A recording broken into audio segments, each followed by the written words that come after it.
Hello guys, welcome to my Microsoft Excel School Academy. This is the course for beginners and intermediate users.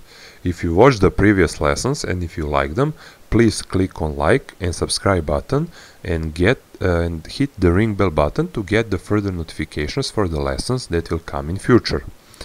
The next feature we are going to take a look at here is one that I love a lot. I use it quite a bit, but it is one that you want to be careful of, especially careful where you use it. If you use it and you have headers in a list, then you are going to run into issues. So it's a good feature, but just be careful when you use it. If you have a list or filters, this feature will not work. So this feature is called Merge&Center. We will go back to my title.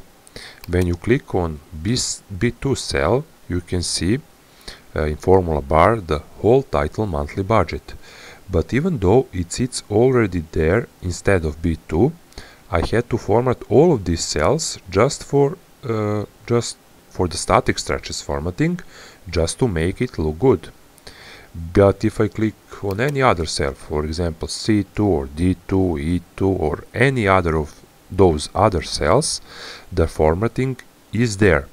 But you will notice that the text is not inside of, for example, D2 cell. With the merge option, we can select from B2 to G2 and click on merge and have one big cell and then center that text inside of that area.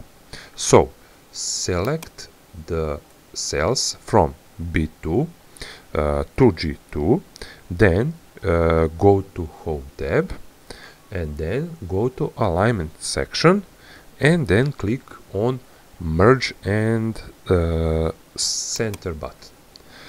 So now it's taken 6 individual cells and they are all merged together into one big cell, and it centered the text here.